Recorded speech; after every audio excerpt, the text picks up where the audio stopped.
ওকে। So গত ক্লাসে তোমরা কি সবাই ঠিকঠাক শুনতে পাচ্ছ আমাকে? একটু কাইন্ডলি চ্যাট বক্সে একটু জানাও। ওকে। Oppo A15 থেকে যে জয়েন করেছো, সে একটু পারলে রিনেম করে তোমাদের স্টুডেন্ট নেমটা এখানে দিও, তাইলে আমার তোমাদেরকে অ্যাড্রেস করতে সুবিধা হবে। ওকে। সো পোস্ট মডিফায়ার দিয়ে স্টার্ট করি। তোমাদের মডিফায়ারের আজকের এই সেশনটা হচ্ছে মূলত সেকেন্ড সেশন।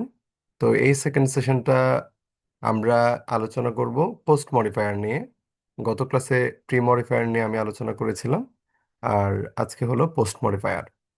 তোমরা আগেই জেনেছো যে প্রি মডিফায়ার মানে হলো যেটা আগে বসে, আর পোস্ট মডিফায়ার মানে হলো যেটা পরে বসে।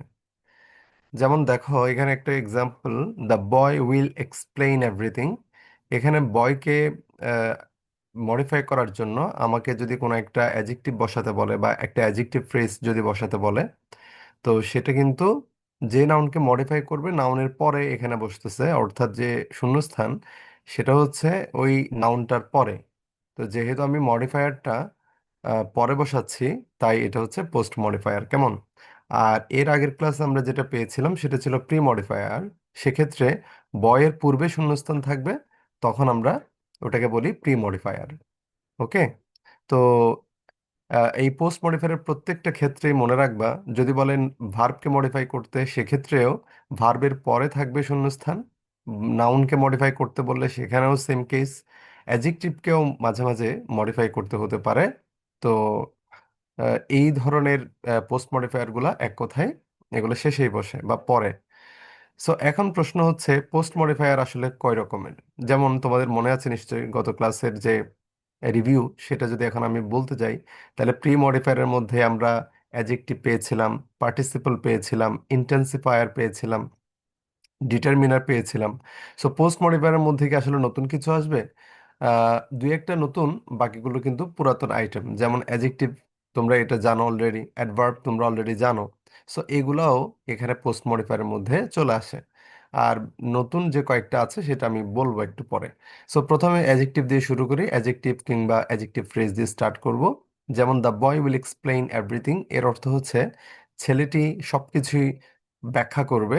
সো ছেলেটি ব্যাপারে আমি কোনো একটা বর্ণনা করার জন্য এখানে একটা অ্যাডজেক্টিভ বসাবো। পরীক্ষায় আমাকে অ্যাডজেক্টিভ বসাতে বলতে হতে পারে use an adjective to post modify the noun, এভাবে বলতে পারে। অথবা use an adjective phrase to modify the noun. কেমন? তাহলে যদি এভাবে আসে অ্যাডজেক্টিভ, তাহলে আমরা কি দিতে পারি? তার মানে কোন ছেলেটি এই সব কিছু এক্সপ্লেন করবে, ব্যাখ্যা করবে? রেসপন্সিবল। হু ইজ, এখানে রেসপন্সিবল বলতে বোঝাচ্ছে যেই ছেলেটি দায়ী, মানে যেই ছেলেটি দায়িত্বে আছে। তার মানে কোন একটা নির্দিষ্ট পদে অথবা কোন একটা নির্দিষ্ট দায়িত্বে থাকা ছেলেটি, সেই হচ্ছে সবকিছু এক্সপ্লেন করবে। যেমন কোন একটা ট্যুরের মধ্যে একজনকে যদি ক্যাপ্টেন করে দেওয়া হয় বা একজনকে যদি কোঅর্ডিনেটর করে দেওয়া হয়, তাহলে ওই ট্যুর সম্পর্কে সবকিছু এক্সপ্লেন করা, সবকিছু লিড দেওয়া, সবকিছু ম্যানেজমেন্ট করা ওই কোঅর্ডিনেটর সাধারণত করে থাকে। সো এখানে যদি বলা হয় দ্য বয় রেসপন্সিবল, মানে হতে পারে সেই কোঅর্ডিনেটর। কেমন? তো এভাবে একটা নাউনকে আমরা মডিফাই করার জন্য নাউনের পরে অ্যাডজেক্টিভ বা অ্যাডজেক্টিভ ফ্রেজ অনেক সময় বসাতে পারি। যেমন সেকেন্ড উদাহরণটা তোমরা একটু দেখো। এখানে আমি একটু তোমাদের জন্য এটা ফন্ট একটু বাড়তি করে দিচ্ছি যেন তোমরা লেটারগুলো আরো ক্লিয়ারলি দেখতে পাও। এখানে দেখো আবার দ্য পিপল, এই সেন্টেন্সটাতে আমরা যদি খেয়াল করি, তাহলে the people were thrilled by the news. এখানে দ্য পিপলের পরে আমরা অ্যাডজেক্টিভ এখানে বসাবো। বলতেছে দ্য পিপল ওয়ে থ্রিলড, মানে মানুষ, লোকগুলো, তারা থ্রিলড বাই দ্য নিউজ, ওই সংবাদটি শুনে কি হয়ে গেল? থ্রিলড। থ্রিল মানে হলো আসলে একটু রোমাঞ্চিত অনুভব করা। এর মানে হলো কোন একটা নিউজ শুনে তারা খুব একেবারে, এটা আসলে আবার নেগেটিভ অর্থে না, আনন্দিত হওয়ার মতোই একটা পজিটিভ অর্থ। সো তারা সংবাদটি শুনে আনন্দিত হলো বা রোমাঞ্চিত বোধ করলো। সো কোন লোকগুলো? যারা সেখানে উপস্থিত ছিল। কেমন? তাহলে এই উপস্থিত কথাটা প্রেজেন্ট, এই প্রেজেন্ট কথাটা এটা কিন্তু এখানে একটা অ্যাডজেক্টিভ। তারপরে the girl is my cousin, এখানে কি বলছে দেখো, post modify the noun with an adjective phrase. তো এই ব্র্যাকেটের কথাটা বাদ দিলে মূল কথা দাঁড়াচ্ছে the girl is my cousin. তাহলে মেয়েটি হচ্ছে আমার কাজিন। কেমন, এখানে এই মেয়েটিকে বর্ণনা করার জন্য আমরা একটা অ্যাডজেক্টিভ ফ্রেজ ব্যবহার করব। আমাদেরকে কি বলেছে দেখো, এখানে কিন্তু অ্যাডজেক্টিভ ইউজ করতে বলে নাই, এখানে বলেছে অ্যাডজেক্টিভ ফ্রেজ ইউজ করতে। তাহলে অ্যাডজেক্টিভ এবং অ্যাডজেক্টিভ ফ্রেজ পার্থক্যটা কি? অ্যাডজেক্টিভ এবং অ্যাডজেক্টিভ ফ্রেজের মূল পার্থক্য হচ্ছে অ্যাডজেক্টিভ একটা সিঙ্গেল ওয়ার্ড দিয়ে হবে, আর অ্যাডজেক্টিভ ফ্রেজ বললে মানে যে কোনো সেন্টেন্স তোমরা মডিফায়ারে যে কোনো জায়গায় যদি ফ্রেজের কথা বলে তাহলে বুঝতে হবে সেখানে অবশ্যই একাধিক শব্দের ব্যবহার থাকবে। সো এখানে একাধিক শব্দ যদি থাকে তাহলে আমরা বুঝবো সেটা হচ্ছে ফ্রেজ। তাহলে আমরা যেটা বুঝতে পারি সেটা হলো the girl is my cousin. এখানে গার্লটাকে আমি বর্ণনা করার জন্য কি ফ্রেজ ব্যবহার করতে পারি? এবার আমি একটা ফ্রেজ পাচ্ছি, সেটা তোমাদেরকে আমি হাইলাইট করে দিয়েছি, একটু সবাই দেখতে পাচ্ছ নিশ্চয়ই। With long hair, the girl with long hair, মেয়েটি যার লম্বা চুল আছে। তো অন্যভাবে বললে লম্বা চুল বিশিষ্ট মেয়েটি ইজ মাই কাজিন। তার মানে আহ, ধরো সেখানে চারজন মেয়ে আছে বা পাঁচজন মেয়ে আছে। তো একজনই হচ্ছে লম্বা চুলের অধিকারী মেয়ে। সো আমি তাকে নির্দিষ্ট করার জন্য বলতে পারি with long hair, the girl with long hair. So with long hair, এখানে তিনটা শব্দ আছে এবং এটা একটা ফ্রেজ। তো এই ফ্রেজটা কাকে বর্ণনা করছে তোমরা একটু চিন্তা করো। এই ফ্রেজটা যে অ্যাডজেক্টিভ ফ্রেজ কিভাবে তুমি বুঝবা? বোঝার উপায় হচ্ছে এই ফ্রেজটা কাকে বর্ণনা করছে, নিশ্চয়ই একটা নাউনকে বর্ণনা করছে। নাউনটা কোনটা? নাউনটা হচ্ছে দ্য গার্ল। সো নাউনকে বর্ণনা করার জন্য মানে লম্বা চুল সহ। তো লম্বা চুল সহ বললে মানে এটা কার, মানে কার লম্বা চুল আছে এই ধরনের একটা বিষয় দাঁড়াচ্ছে। দ্যাট মিনস লম্বা চুল সহ এই কথাটা আসলে একটা নাউনকে বর্ণনা করছে, বোঝা যায়। সো কোন একটা ফ্রেজ যদি কোনো একটা নাউনকে বর্ণনা করে তাহলে বুঝবা সেটা হলো অ্যাডজেক্টিভ ফ্রেজ। তারপরে আমরা 4 নাম্বার যে বাক্যটা পাচ্ছি, দ্য বুক ইজ লস্ট, বইটি হারিয়ে গেছে। এখানেও বলছে কি আমাকে একটা অ্যাডজেক্টিভ ফ্রেজ ব্যবহার করতে। তার মানে এখানে একটা সিঙ্গেল অ্যাডজেক্টিভ ওয়ার্ড দিলে হবে না, বরং একাধিক শব্দ আমার লাগবে। ঠিক আছে, একটা অ্যাডজেক্টিভ দিলে এখানে হবে না। সো এরকম একাধিক শব্দ বিশিষ্ট মানে একটা ফ্রেজ আমাকে দিতে হবে, এবং সেই ফ্রেজটা বুক নাউনটাকে বর্ণনা করতে হবে। সো আমি এখানে পাচ্ছি borrowed from the library. It means the book, বইটি। কোন বইটি? borrowed ফ্রম দ্য লাইব্রেরি, যে বইটি লাইব্রেরি থেকে ধার করা হয়েছে। তাহলে যে বইটি লাইব্রেরি থেকে ধার করা হয়েছে ইজ লস্ট, সেটি হারিয়ে গেছে। তাহলে এই borrowed from the library, library থেকে ধার করা। সো লাইব্রেরি থেকে ধার করা কথাটা কার ব্যাপার বর্ণনা করা হচ্ছে? বইয়ের ব্যাপারে। বইটি যেটি লাইব্রেরি থেকে ধার করা হয়েছে। সো এই যে ফ্রেজটা, এই ফ্রেজটা নিশ্চয় একটা সাবজেক্টকে আমরা বর্ণনা করি। সে কারণে এই ফ্রেজটা একটা নাউনকে বর্ণনা করার কারণে এটা একটা অ্যাডজেক্টিভের কাজ করে। এবং যেহেতু একটা ফ্রেজ অ্যাডজেক্টিভের কাজ করলে আমরা তাকে বলি অ্যাডজেক্টিভ ফ্রেজ, তাহলে এটা একটা সঠিক উত্তর এখানে হয়ে যাচ্ছে। এভাবে তোমাদেরকে যদি আমি যদি এখন একটা সেন্টেন্স বলি, আই হোপ তোমরা একটু ট্রাই করলে আনসার করতে পারবা। তোমরা যেটা করবা সেটা হচ্ছে একটা অ্যাডজেক্টিভ অথবা অ্যাডজেক্টিভ ফ্রেজ ব্যবহার করে তোমরা উত্তরটা দেওয়ার চেষ্টা করবা। তাহলে সেন্টেন্সটা হচ্ছে দ্য স্কুল, এরপরে শূন্যস্থান, লুকস অ্যামেজিং টুডে। স্কুলটা আজকে অ্যামেজিং লাগছে। কেমন, মানে স্কুলটাকে দেখতে আজকে খুব দারুণ লাগছে, সুন্দর লাগছে। সো এই সেন্টেন্সটার মধ্যে তুমি এই স্কুল নাউনটাকে পোস্ট মডিফাই করবা কি দিয়ে? একটা অ্যাডজেক্টিভ অথবা একটা অ্যাডজেক্টিভ ফ্রেজ। যদি কেউ পারো অ্যাডজেক্টিভ এবং অ্যাডজেক্টিভ ফ্রেজ দুটোই চাইলে তোমরা ব্যবহার করে আমাকে এখানে যে চ্যাট অপশন আছে সেখানে তোমরা লিখে আমাকে পাঠাতে পারো। দ্য স্কুলকে মডিফাই করার জন্য কোন ধরনের অ্যাডজেক্টিভ তোমরা দিতে পারো অথবা অ্যাডজেক্টিভ ফ্রেজ দিতে পারো, সেটা শুধু আনসারটা আমাকে লিখে পাঠালে হবে, এখানে চ্যাটের মধ্যে তোমরা লিখে দাও। সো এটা লিখতে লিখতে আমরা ততক্ষণে অ্যাডভার্ব এবং অ্যাডভার্বিয়াল ফ্রেজের আলোচনায় আমরা চলে যাচ্ছি। ওকে, সো কারো কি লেখা হয়েছে কিনা? এখন আমি কোনো আনসার পাইনি, তাহলে আমি অ্যাডভার্বের আলোচনায় ফিরে যাচ্ছি। কারো যদি এই আনসারটা যদি উম, লিখে দিতে পারো তাহলে তোমরা লিখে দিও।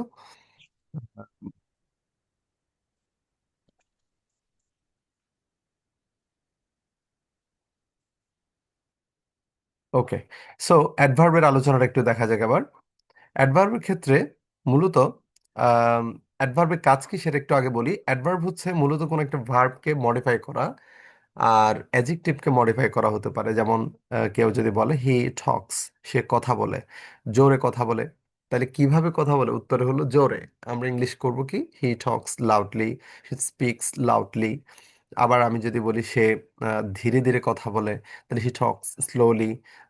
যদি বলি সে বিনয়ের সাথে কথা বলে, বিনীতভাবে কথা বলে, তখন আমি বলবো হি টক্স পোলাইটলি। সো এইভাবে কোন একটা সেন্টেন্সে ভার্বকে মডিফাই করার জন্য ভার্বের পরে আমরা অ্যাডভার্বের ব্যবহার করি। আবার অনেক সময় একটা অ্যাডজেক্টিভকেও মডিফাই করা হতে পারে, যেমন he looks amazing, he looks fantastic. So আমি যদি বলি কেমন ফ্যান্টাস্টিক, ভেরি ফ্যান্টাস্টিক, অথবা এক্সট্রিমলি ফ্যান্টাস্টিক, অথবা গ্রেটলি ফ্যান্টাস্টিক। এই যে গ্রেটলি, এক্সট্রিমলি, ভেরি, ঠিক আছে, এই সমস্ত ওয়ার্ডগুলো কিন্তু তারপরের অ্যাডজেক্টিভকে মডিফাই করে। তো মনে রাখবা, একটা অ্যাডজেক্টিভকে মডিফাই করতেও কিন্তু অ্যাডভার্ব লাগে, আর ভার্বকে মডিফাই করতে তো অবশ্যই লাগেই। সো একটা অ্যাডজেক্টিভ অথবা একটা ভার্ব, এই দুটো শব্দকে আমরা যখন মডিফাই করব তখন কি ইউজ করব? অ্যাডভার্ব। আরেকটা মজার বিষয় হচ্ছে, একটা অ্যাডভার্ব আরেকটা অ্যাডভার্বকেও কিন্তু মডিফাই করতে পারে।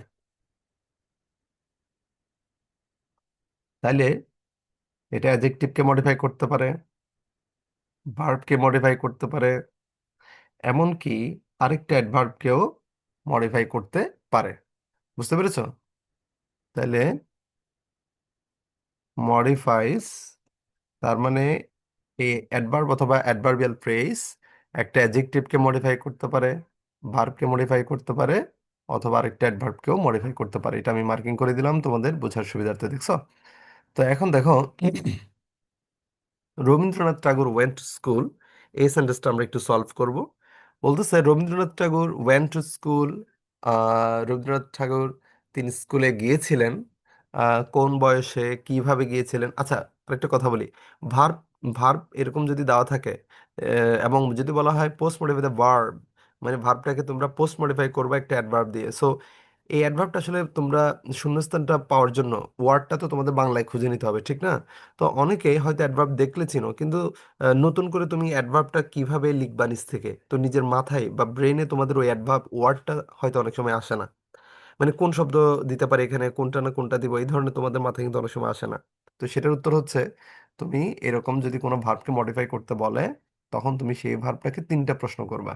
এই তিনটা প্রশ্ন করলে তুমি তিন ধরনের অ্যাডভার্ব পেয়ে যাবা। তিন ধরনের কেন শেখাচ্ছি? কারণ ধরো একভাবে তুমি প্রশ্ন করে যদি অ্যাডভার্ব খুঁজে না পাও, আরেকভাবে প্রশ্ন করবা। সেভাবে না পেলে আরেকভাবে, মানে তুমি তিন রকম করে প্রশ্ন করবা। এই তিন রকমের মধ্যে তিনভাবে অ্যাডভার্ব পাওয়া যাবে। অথবা কখনো কখনো যদি কোনো একভাবে পাওয়া না যায়, তবে আরেকটা প্রশ্নের উত্তরে তুমি ঠিক এই মডিফায়ার মানে অ্যাডভার্ব পেয়ে যাবা। যেমন রবীন্দ্রনাথ ঠাকুর স্কুলে গিয়েছিলেন। তো এখানে তুমি যদি প্রশ্ন করো তিনি কখন গিয়েছিলেন, তাহলে এই কখনের যে উত্তরটা দিবা মূলত ওইটাই হচ্ছে অ্যাডভার্ব। আর যদি সেখানে বলো যে তিনি কোথায় গিয়েছিলেন, তাহলে কোথায় এর উত্তর তো এখানে দেওয়া আছে, টু স্কুল, তাহলে ওইটা হচ্ছে না। তারপরে কখন, কোথায়, আর কি, আর এটা হচ্ছে কিভাবে। এই তিনটা প্রশ্নের উত্তরে তুমি অ্যাডভার্ব পেতে পারো। তাহলে অ্যাডভার্ব কিভাবে পাবা? যদি ভার্বকে যদি তুমি প্রশ্ন করো কি কি, কখন, কোথায়, কিভাবে, এই যে ওয়েন, কখন, কোথায়, ওয়্যার, তারপরে কি, কিভাবে, হাউ। এই ওয়েন, ওয়্যার, হাউ, এই তিনটা প্রশ্ন করে তুমি যে উত্তরটা পাবা, সেই উত্তরটাই হচ্ছে মূলত অ্যাডভার্ব। কেমন? সো রবীন্দ্রনাথ ঠাকুর স্কুলে কখন গিয়েছিলেন, এটা আমরা বলতে পারি আর্লি। এখানে উত্তর কি পেয়েছি আমরা? আর্লি। তার মানে তিনি একটু প্রথম বয়সে, বা একটু দ্রুত, বা একটু আগে ভাগে তিনি স্কুলে ভর্তি হয়েছিলেন। অর্থাৎ হতে পারে অন্যান্য সমসাময়িক বাচ্চাদের তুলনায় তিনি হয়তো আগে ভর্তি হয়েছিলেন। আর এরপরের সেন্টেন্সটা একটু দেখি আমরা। ইফ ইউ নাও ইংলিশ, যদি তুমি ইংরেজি জানো। আচ্ছা, একটা উত্তর আমরা পেয়েছি। সেটা হচ্ছে the school with a beautiful garden. Thank you so much. এটা সুন্দর একটা অ্যাডজেক্টিভ ফ্রেজ ব্যবহার করা হয়েছে। উইথ এ বিউটিফুল গার্ডেন, এটা একটা ফ্রেজ, মানে যে স্কুলের একটা সুন্দর বাগান রয়েছে, একটা সুন্দর বাগান আছে, এই কথাটা স্কুলকে যেহেতু বর্ণনা করে, সুতরাং এটা একটা adjective phrase. Thank you Ismat. আচ্ছা, তারপরটা একটু দেখি আমরা। সো অ্যাডভার্ব এবং অ্যাডভার্বিয়াল ফ্রেজের ক্ষেত্রে আমি যেটা বলতে চাচ্ছিলাম সেটা হলো, তাহলে কিভাবে আমরা অ্যাডভার্বটা বসাবো। সো সেকেন্ড সেন্টেন্সটা একটু দেখো। ইফ ইউ নো ইংলিশ, যদি তুমি ইংরেজি জানো। এখানেও সেম কেস, তুমি ভার্বকে প্রশ্ন করো, তুমি কিভাবে জানো, কখন জানো, কোথায় জানো। তো সাধারণত আমরা কিভাবে প্রশ্ন করি এই ধরনের সেন্টেন্সগুলোতে। তো তুমি কিভাবে ইংরেজিটা জানলে? ইউ ক্যান কমিউনিকেট, পরের অংশটা পড়ে দেখো। You can communicate with the rest of the world, তুমি সারা বিশ্বের বাকি অংশের, মানে সারা বিশ্বের বাকি সকল মানুষের সাথে তুমি ভালোভাবে যোগাযোগ করতে পারবা। ঠিক আছে? তো পৃথিবীর বাকি অঞ্চল মানে তোমার এলাকা ছাড়া বাকি পৃথিবীর বাকি অঞ্চলের পুরোটার সাথে তুমি ভালোভাবে যোগাযোগ করতে পারবা। তাহলে এটা কখন পারবা? যখন তুমি ইংরেজিটা ভালোভাবে জানবা, ঠিক না? সো ইংরেজিটা কিভাবে জানবা? উত্তর হচ্ছে ভালোভাবে। এই ভালোভাবের উত্তরটা আমরা অনেকভাবে, ইংরেজিতে আমরা অনেকভাবে আমরা দিতে পারি, যেমন হচ্ছে মাছ। ইভেন ইংলিশ ওয়েল, তুমি যদি ভালোভাবে ইংরেজি জানো, এখানে ওয়েলটাই দিতে পারো, মাছ না দেওয়াটাই বেটার, কারণ মাছের আবার কিছু আবার এক্সট্রা ব্যবহারও আছে। So if you know English well দিতে পারো, if you know English properly দিতে পারো, if you know English fluently দিতে পারো। ঠিক আছে? If you know English accurately দিতে পারো। এইভাবে তুমি মোটামুটি তোমাদের মতো, তোমরা তোমাদের মানে চিন্তাধারায় যা আসে এরকম প্র্যাকটিসের জন্য এরকম বিভিন্ন শব্দ তোমরা ব্যবহার করতে পারো, করে সেগুলো হয়েছে কি না হয়েছে সেটা তোমরা আহ, পরে ম্যাচ করে দেখবা আর কি। ঠিক আছে? So here are some examples, আমরা আরো কিছু এক্সাম্পলস এখানে পাচ্ছি। সো এখন তোমাদেরকে একটু বলি, যেমন trees are being cut down, গাছ কেটে ফেলা হচ্ছে। তো গাছ কিভাবে কাটা হচ্ছে? গাছ কিভাবে কাটা হচ্ছে, এই কিভাবে প্রশ্নের যে উত্তর, সে উত্তরটা হচ্ছে to a great extent, in large scale. এই যে একটা ফ্রেজ আমরা পেলাম, এটা হচ্ছে অ্যাডভার্বিয়াল ফ্রেজ। এখন তুমি বলতে পারো, স্যার আমি টু এ গ্রেট এক্সটেন্ট এই ফ্রেজটা তো আমি পারি না, অথবা ইন লার্জ স্কেল এটা তো স্যার আমি পারি না। আমি এমনি এইভাবে স্যার বলতে পারি, গাছ কাটা হচ্ছে প্রচুর পরিমাণে, গাছ কাটা হচ্ছে যথেষ্ট পরিমাণে, বা অনেক অনেক গাছ কাটা হচ্ছে। এভাবে আমি হয়তো বাংলায় চিন্তা করতে পারি। সো আমি কিভাবে ইংলিশটা বসাবো? তো তোমাদের যারা একটু দুর্বল স্টুডেন্ট তাদের জন্য এখানে আমার পরামর্শ হচ্ছে, তাহলে গাছ প্রচুর পরিমাণে কাটা হচ্ছে, এই প্রচুরের ইংরেজিটা তোমাকে একটু কষ্ট করে জানতে হবে। এই প্রচুর পরিমাণে বোঝাতে এই টু এ গ্রেট এক্সটেন্ট আছে, ইন লার্জ স্কেল আছে। তুমি যদি সেটাও যদি না পারো, তাহলে ধরো নিউমিরাসলি দিতে পারো। নিউমিরাসলি মানে হচ্ছে প্রচুর ভাবে। ঠিক আছে? তো এখন যদি তুমি নিউমিরাসলি যদি দিতে না পারো, তাহলে হয়তো সেখানে তোমাকে ইনডিসক্রিমিনেটলি একটা শব্দ আছে। হ্যাঁ, ইনডিসক্রিমিনেটলি মানে হচ্ছে নির্বিচারে। গাছ কেটে ফেলা হচ্ছে কিভাবে? ইনডিসক্রিমিনেটলি, কেমন? অর্থাৎ নির্বিচারে। তাহলে নির্বিচারে এই কথাটা, এটাও কিন্তু আমরা ব্যবহার করতে পারি। তো এখন আরেকটা কথা বলি, তোমরা আবার যারা একটু উইক স্টুডেন্ট তারা মনে করো অনেক সময় যে আমরা একটু সহজভাবে শিখতে পারলে ভালো হয়, এটা আমরা কিভাবে করতে পারি? সেক্ষেত্রে আমার একটা পরামর্শ থাকবে। দেখো, একটা জিনিস তুমি যতক্ষণ পর্যন্ত জানবা না ততক্ষণ পর্যন্ত তোমার কঠিন লাগবেই। সো তুমি যেটা করবা, ধরো আজকে যেটা তুমি নতুন শিখে যাচ্ছ, সেটা যদি তুমি একটু কষ্ট হলেও সেটা যদি শিখে রাখো, মুখস্থ করে রাখো, সেটা যদি একটু জেনে রাখার চেষ্টা করো, তাইলে দেখবা পরে তোমার জন্য এটা একদম ইজি হয়ে যাবে। ঠিক আছে? বাট তোমাকে সেইটুক কি করতে হবে, মানে সেইটুক কষ্টটা তোমাকে করতে হবে। যেমন এখানে একটা জিনিস দেখো, গাছ কিভাবে কাটা হচ্ছে এর উত্তরে আমি অ্যাডভার্বিয়াল ফ্রেজ হিসেবে কিন্তু চারটা অ্যাডভার্ব অথবা অ্যাডভার্বিয়াল ফ্রেজ দিয়েছি। প্রথম দুটো কিন্তু অ্যাডভার্বিয়াল ফ্রেজ দিয়েছি, পরের দুটো হচ্ছে শুধু অ্যাডভার্ব দিয়েছি। পরীক্ষা যদি অ্যাডভার্ব জিজ্ঞেস করে তাহলে পরের দুটো ইউজ করবা, পরীক্ষা যদি অ্যাডভার্বিয়াল ফ্রেজ ব্যবহার করতে বলে তাহলে প্রথম দুটো ইউজ করবা। আর তুমি যদি বলো স্যার আমি এগুলো কোনোটাই জানি না, তো সেক্ষেত্রে এই চারটা তুমি চাইলে শিখে রাখতে পারো। এবং এই চারটা শিখে রাখলে তুমি শুধু এই ধরনের সেন্টেন্স না, আরো অন্যান্য বিভিন্ন সেন্টেন্সেও তুমি এগুলো ইউজ করতে পারবা। ঠিক আছে? তারপরে আচ্ছা, সজীব হোসেন আরেকটা উত্তর দিয়েছে, সেটা হচ্ছে র্যান্ডমলি হবে কিনা। র্যান্ডমলি ডেফিনেটলি হবে, থ্যাংক ইউ সজীব। এখানে অবশ্যই র্যান্ডমলি দেওয়া যাবে। আমরা খুব এলোমেলো ভাবে আমরা গাছ কেটে ফেলি, হ্যাঁ, এটাও হতে পারে। So trees are being cut down randomly, এটা ডেফিনেটলি কারেক্ট আনসার। তবে যদি ফ্রেজ বলে তখন তবে এটা দিবা না, তখন তোমরা ওই প্রথম দুইটা দিবা। শুধু যদি অ্যাডভার্ব ইউজ করতে বলে তখন একটা ওয়ার্ড দিলে হয়ে যায়, তখন তুমি র্যান্ডমলি দিয়ে আনসার করতে পারবা। Now the next question is, they they study, তারা পড়াশোনা করে, ইন দ্য মর্নিং। আমি উত্তরটা দিয়েছি কি দেখো, ইন দ্য মর্নিং। এখানে এখানেও সেম কেস, তারা কিভাবে পড়াশোনা করে? তো তুমি বলতে পারো they study attentively. So attentively ওয়ার্ডটা হচ্ছে একটা মাত্র ওয়ার্ড। সো এইটা ফ্রেজ হচ্ছে না। অ্যাডভার্বিয়াল ফ্রেজ যেহেতু বলেছে, সো আমার দরকার হচ্ছে মিনিমাম দুটো ওয়ার্ড। মিনিমাম দুটো ওয়ার্ড হলে সেটা ফ্রেজ হয়ে যায়, বাট একটা সিঙ্গেল ওয়ার্ড হলে ওটা তার ফ্রেজ না। তাহলে they study in the morning. আচ্ছা, এখানে একটা কথা বলি, তাহলে তিনভাবে যে আমি অ্যাডভার্ব পেতে পারি সেটা একটু চিন্তা করি এখানে। তাহলে তারা পড়াশোনা করে, তারা কখন পড়ে? In the morning. তাহলে কখনের উত্তর আমি ইন দ্য মর্নিং পাচ্ছি, তাহলে এটা একটা অ্যাডভার্বিয়াল ফ্রেজ হয়ে গেল। তারা কোথায় পড়ে? যদি বলি তারা তাদের তারা লাইব্রেরিতে পড়ে, অথবা তারা তাদের পড়ার কক্ষে তারা পড়ে, তাহলে they study in their reading room. In their reading room যখন বলবা, সেখানে কিন্তু দুই বা তার ততোধিক শব্দ আছে, তাহলে এটা একটা ফ্রেজ হয়ে গেল। অথবা যদি বলো they study in the library, তাহলে তারা লাইব্রেরিতে পড়ছে, তাহলে ইন দ্য লাইব্রেরি সেখানেও কিন্তু দুইয়ের অধিক শব্দ বা তিনটে শব্দ আছে, সুতরাং এটাও একটা ফ্রেজ হয়ে গেল। আবার তুমি যদি বলো দে স্টাডি অ্যাটেন্টিভলি, তখন কিন্তু একটা মাত্র ভার্ব, অ্যাডভার্ব, মানে একটা মাত্র ওয়ার্ড, সো এটা কিন্তু অ্যাডভার্বিয়াল ফ্রেজ হলো না। ওকে, সো এই জন্য তুমি যেমন এখানে কিভাবে তারা পড়াশোনা করা উত্তরে তুমি ফ্রেজ পাও নাই, বাট কখন এবং কোথায় প্রশ্ন করে যে উত্তর পেয়েছো সেগুলো কিন্তু ফ্রেজ আকারে পেয়েছো। সো এই জন্য তুমি যখন ভার্বকে মডিফাই করতে যাবা, তখন কখন, কোথায়, কিভাবে প্রতিটা প্রশ্ন করবা, করে যে উত্তরটা পাবা সেটা হচ্ছে কি অ্যাডভার্ব অথবা অ্যাডভার্বিয়াল ফ্রেজ। নেক্সট হচ্ছে হি স্টুড, সে দাঁড়ালো। এখানেও সেম কেস, সে দাঁড়ালো। এটাকে তোমরা তিন রকম করে প্রশ্ন করতে পারবা। সে কখন দাঁড়ালো, সে কিভাবে দাঁড়ালো, সে কোথায় দাঁড়ালো। তাহলে তুমি যেমন এখানে উত্তরটা যেটা দিয়েছে সেটা হচ্ছে at the corner. So he stood at the corner. সে কোথায় দাঁড়ালো, সে কর্নারে দাঁড়ালো। কেমন? তাহলে এটা এটা একটা সঠিক উত্তর হতে পারে। আহ, তারপরে এবং এটা কিন্তু অ্যাডভার্বিয়াল ফ্রেজ হিসেবে যে একাধিক শব্দ যে আমার দরকার, অ্যাট দ্য কর্নার ওখানে তো একাধিক শব্দ আছে, তিনটা শব্দ আমরা দেখতে পাচ্ছি। তাহলে সে কখন দাঁড়ালো, আমি যদি বলি একটু আগে, ঠিক আছে, এ লিটল ওয়াইল অ্যাগো, এই এই যে একটা ফ্রেজ বললাম, এটাও একটা অ্যাডভার্বিয়াল ফ্রেজ। সে কিভাবে দাঁড়ালো, আমি যদি বলি সে একেবারে নতজানু হয়ে, অথবা একেবারে খুব বিনয়ের সাথে, হ্যাঁ, এভাবে যদি আমি একটা উত্তর দিতে চাই অ্যাডভার্বিয়াল ফ্রেজ আকারে, তাহলে কি বলতে পারি?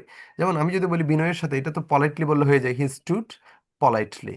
তাহলে এই পলাইটলি ওয়ার্ডটা কিন্তু একটা সিঙ্গেল ওয়ার্ড, অর্থাৎ এটা কিন্তু ফ্রেজ হচ্ছে না, ঠিক আছে। কিন্তু আমি যদি বলি হি স্টুড, সে দাঁড়ালো, উইথ হিজ হেড ডাউন, অথবা বোয়িং হিজ হেড ডাউন, এভাবে যদি আমি বলি যে তার মাথা নত করে, ঠিক আছে, অথবা আমি যদি বলি ব্যান্ডিং হিজ হেড ডাউন, মানে এক কথাই হচ্ছে এই যে ফ্রেজগুলো আমি দিলাম, এই ফ্রেজগুলো, তাহলে সে কিভাবে দাঁড়ালো, তখন উত্তরে আমি একটা ফ্রেজ দিলাম, ওখানে কিন্তু একাধিক শব্দ আছে, সো অ্যাডভার্বিয়াল ফ্রেজ হিসেবে আমি সেই ফ্রেজগুলো ব্যবহার করতে পারি। এভাবেই কোন একটা ভার্বকে কখন কোথায় কিভাবে প্রশ্ন করে উত্তরে আমরা ফ্রেজ পাবো, এবং সেই ফ্রেজগুলা আমরা অ্যাডভার্বিয়াল ফ্রেজ হিসেবে চিহ্নিত করব। আই পেইন্টেড দ্য পিকচার, আমি ছবিটা পেইন্ট করলাম বা রং করলাম।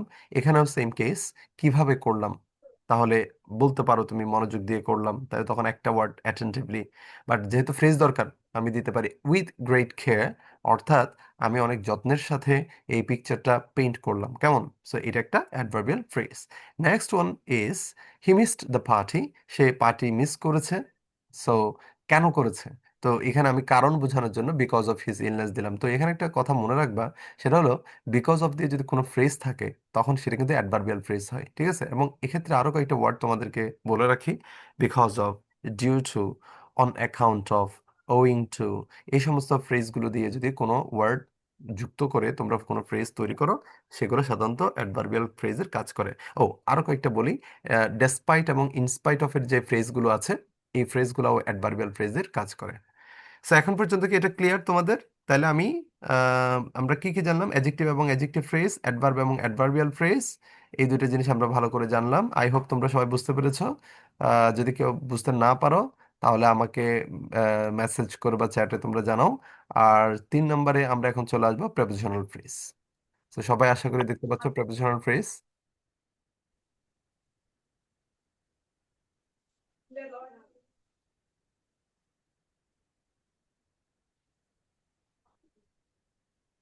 আচ্ছা, এবার প্রেপোজিশনাল ফ্রেজ এই জিনিসটা কি, এটা অনেকেই হয়তো জানো না তোমরা। এটা জানার জন্য তোমাদেরকে এখানে চারটা, আহ এটার প্রেপোজিশনাল ফ্রেজের চারটা গঠন প্রক্রিয়া তোমাদেরকে এখানে দেখানো হলো। একটা হচ্ছে প্রেপোজিশন প্লাস নাউন, আরেকটা হচ্ছে preposition plus adjective plus noun, অথবা হতে পারে preposition plus determiner plus noun, অথবা হতে পারে preposition plus determiner plus adjective plus noun. এই চার রকমের মধ্যে যে কোনো একভাবে ফ্রেজ যদি চলে আসে, তবে সেটাকে তোমরা প্রেপোজিশনাল ফ্রেজ হিসেবে মডিফায়ারের মধ্যে ব্যবহার করবা। আমরা একটা উদাহরণ এখন দেখব, সেটা হচ্ছে দ্য ক্রো থট, কাকটি ভাবলো। What to do, what to do মানে কি, কি করতে হবে। তাহলে কাকটি ভাবলো কি করতে হবে, ঠিক আছে। তোমাদের আমি সবাই মিউট করে দিয়েছিলাম, কিন্তু তোমরা মনে হয় কে একজন আনমিউট হয়ে গিয়েছো, আমি এখন আবার মিউট করে দিলাম, সো কেউ আনমিউট করবা না। কিছু বলার থাকলে তখন শুধু তোমরা আনমিউট করবা। সো দ্য ক্রো থট, কাকটি ভাবলো, হোয়াট টু ডু, কি করতে হবে, কি করতে হবে এটা কাকটি ভাবলো। সো এই ভাবাটাকে আমি এখন কি করব, আহ, এটাকে আমি মডিফাই করব একটা প্রেপোজিশনাল ফ্রেজ দিয়ে। সো যেহেতু প্রেপোজিশনাল ফ্রেজ, সুতরাং প্রেপোজিশন দিয়ে স্টার্ট হতে হবে। একটা বিষয় ইম্পর্টেন্টলি মাথায় রাখবা, সেটা হচ্ছে প্রেপোজিশনাল ফ্রেজটা কিন্তু স্টার্টিংটা কি দিয়ে হচ্ছে, প্রেপোজিশন দিয়ে হচ্ছে। এটা মাথায় রাখতে হবে। ফর এ ওয়াইল, এখানে আনসার দেওয়া হয়েছে ফর এ ওয়াইল। কেন ফর এ ওয়াইল মানে হলো কিছুক্ষণের জন্য বা একটুখানি। সো কাকটি কিছুক্ষণ ভাবলো বা একটু করে ভাবলো, কি কি নিয়ে, হোয়াট টু ডু, কি করতে হবে, মানে ওই পরিস্থিতি তাকে কি করতে হবে সেটা সেটা নিয়ে সে ভাবলো। এরপর হচ্ছে আ হোয়াইট ওমেন, একজন শ্বেতাঙ্গ নারী, ওয়াজ ওয়াচিং মি, আমাকে দেখছিলেন। তো একজন শ্বেতাঙ্গ নারী, তো এখানে একজন নারীকে আমি মডিফাই করার জন্য আমি একটা প্রেপোজিশনাল ফ্রেজ ইউজ করব। সো এই প্রেপোজিশনাল ফ্রেজটা আমি কি, কোন কোন উপায়ে আমরা দিতে পারি। তো এখানে বলছে ইন জিন্স, মানে যিনি জিন্স পরিহিত, তার মানে জিন্স পরিহিত একজন নারী। তো এই ইন জিন্স এখানে কিন্তু প্রেপোজিশন প্লাস নাউন দুটো ওয়ার্ড আমরা পেয়ে গেছি। স্টার্টিংটা প্রেপোজিশন দিয়ে হয়েছে, সো এটা একটা ফ্রেজ হয়ে গেল, প্রেপোজিশনাল ফ্রেজ। আবার চাইলে তুমি এভাবে বলতে পারো, a white woman with a large book in her hands, একজন নারী আহ, যার হাতে একটা বড় বই আছে। এই যে এখানে এই ফ্রেজটাও কিন্তু আমি উইথ দিয়ে শুরু করলাম, কেমন? ওই যে একটু আগে তোমরা একটা ফ্রেজ পড়ছিলে না একটা মেয়ের ক্ষেত্রে, উইথ লং হেয়ার, এখানে আমি চাইলে উইথ লং হেয়ার এটাও চাইলে আমরা দিতে পারি। উইথ লং হেয়ার এটা বলতে বললেই আমার তিনটা শব্দ চলে আসে এবং প্রথম শব্দটা হচ্ছে প্রেপোজিশন, সো এটাও হচ্ছে একটা ফ্রেজ। এরপরের সেন্টেন্সটা একটু আমরা দেখবো, সেটা হচ্ছে a ferryman with colourful toys was waiting in the station. এই সেন্টেন্সটার মধ্যে সাবজেক্ট হচ্ছে আ ফেরিম্যান, এবং এখানে আমরা একটা প্রেপোজিশনাল ফ্রেজ পাচ্ছি। কোন ফেরিম্যান? ফেরিম্যান মানে ফেরি যারা চালায়, তোমরা জানো নদীতে, বাংলাদেশের নদীগুলোতে অনেক ফেরি দেখা যায়। সো এটা তোমাদের চেনা জানা ওয়ার্ড। তো ফেরি যিনি চালায় তার নাম হচ্ছে এখানে মূলত ফেরিম্যান। তো ফেরিম্যান উইথ কালারফুল টয়েস, যার কাছে আহ, কি আছে, রঙিন টয়েস বা খেলনা আছে। তো ওয়াজ ওয়েটিং দ্য স্টেশন, তিনি ওয়েট করছিলেন, কেন, কেমন? এখানে উইথ কালারফুল চয়েস, এই কথাটা, এটা এটা এটা আসলে আহ, মানে কাকে বর্ণনা করছে, ফেরিম্যানকে। এবং এটা বর্ণনা করার জন্য এখানে আমরা মানে ফ্রেজের আকৃতি দিক থেকে দেখতে পাচ্ছি, শুরুতে একটা প্রেপোজিশন আছে এবং তারপর একটা অ্যাডজেক্টিভ আছে, এবং এরপরে একটা আমরা নাউনও দেখতে পাচ্ছি। তার মানে এটা 3 নম্বরটার মতো, সরি 2 নম্বরটার মতো না, preposition plus adjective plus noun, দেখো। হ্যাঁ, 2 নম্বর যে আইটেমটা আমি বলেছি সেটার মতোই। ওকে। আচ্ছা, তারপরে দেখো, সো এরপরটা হচ্ছে the little boy is tired of hard work. So little boy, সে ক্লান্ত। কেন ক্লান্ত? কারণ কঠোর পরিশ্রম সে করেছে। So tired of hard work এখানে প্রেপোজিশন দিয়ে স্টার্ট হয়েছে। এরপরে a man with white beard, এখানে উইথ প্রেপোজিশন দিয়ে শুরু হয়েছে।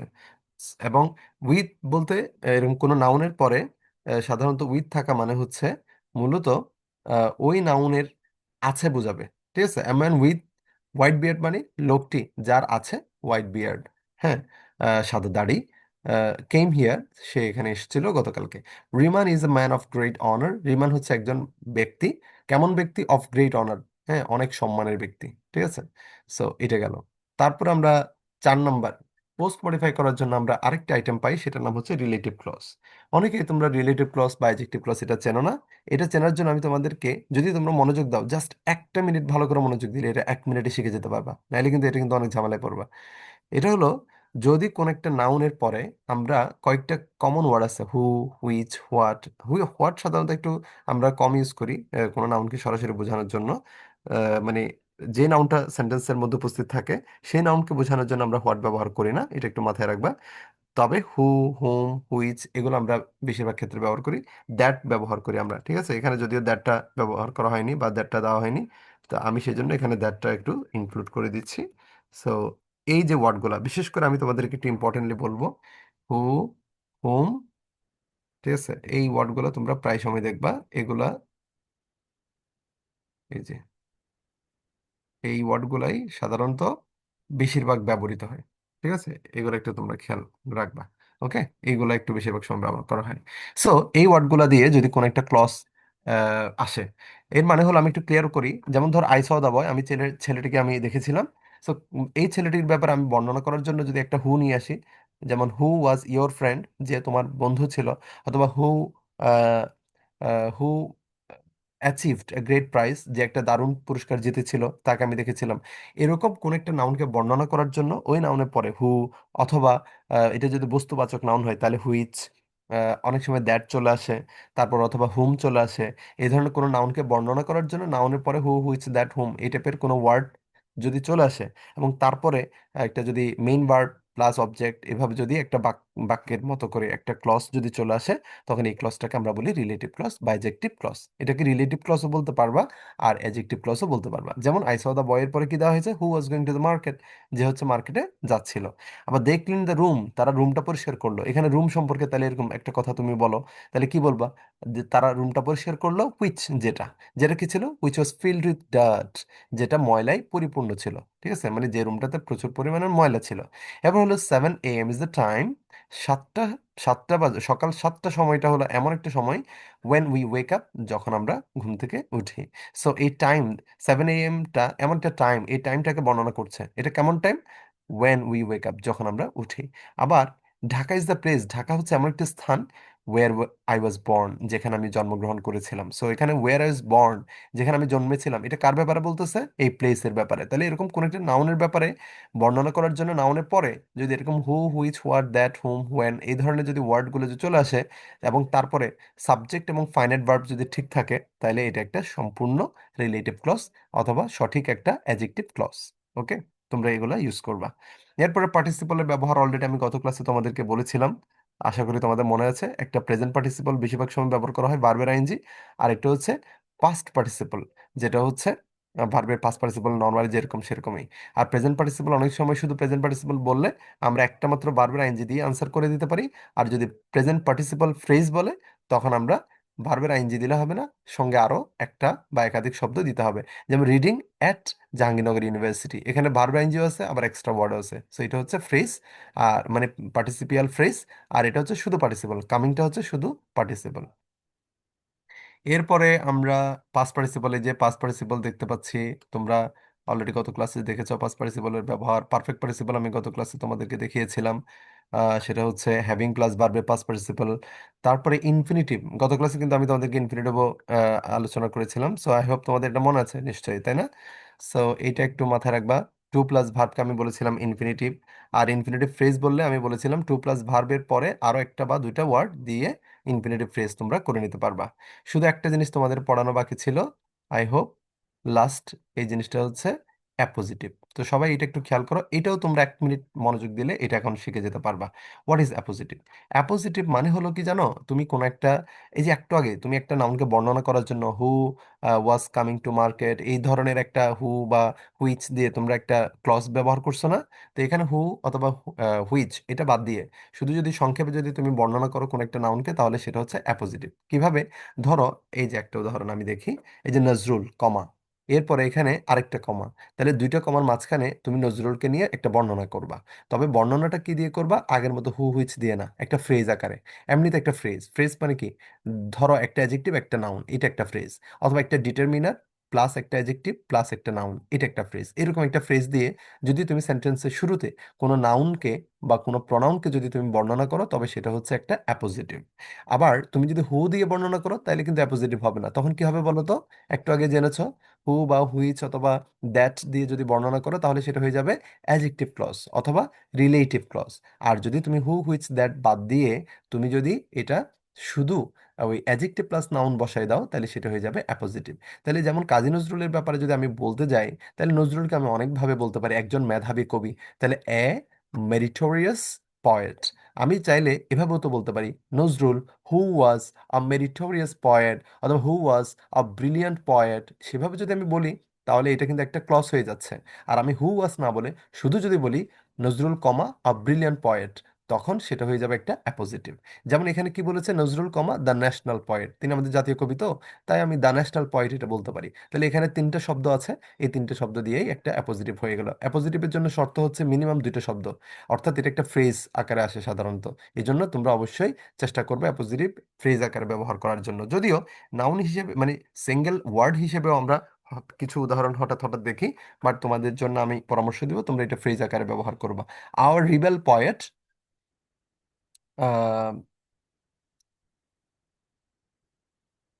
আচ্ছা, এটাও আমরা চাইলে বলতে পারি বিদ্রোহী কবি। তারপরে দেখো উই সেন্টেন্সে যদি বলে শুরুতেই উই, তারপর কমা, দুইটা কমার মাঝখানে একটা শূন্যস্থান যদি থাকে, এরপরে বাক্যটা শেষ করা হলো we are proud of him, আমরা তাকে নিয়ে গর্বিত। তাহলে এখানে উই বলতে কারা? তো উই এর উই মানে তো ধরো ফ্যামিলি হতে পারে, ফ্রেন্ডস হতে পারে, টিচার্স হতে পারে। তো যদি টিচাররা যদি তাকে নিয়ে গর্ববোধ করে তখন বলতে পারে উই দ্য টিচার্স। অথবা যদি তার বন্ধুরা যদি হয়, তখন তার বন্ধুরা তাকে কি বলবে, উই দ্য ফ্রেন্ডস, অথবা we his friends are proud of him. এভাবে ধরো আমরা উই এর পরিচয়টা দেওয়ার জন্য একটা ফ্রেজ ব্যবহার করতে পারি। তারপর mister Kabir Hussain presided over the meeting, তিনি মিটিং এ সভাপতিত্ব করলেন। তাহলে কবির হোসেন কে?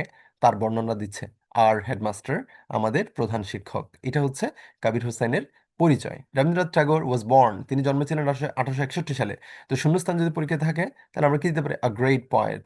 এই যে তিনটা শব্দ, এটা হচ্ছে তার পরিচয়। তাহলে এক কথায় সেন্টেন্সের শুরুতে কোনো নাউন থাকলে সেই নাউনের পরিচয় তুলে ধরার জন্য বা ওই নাউন সম্পর্কে কিছু বলার জন্য তুমি যদি এরকম দুইটা তিনটা শব্দ দিয়ে একটা ফ্রেজ যদি দিয়ে দাও, এটা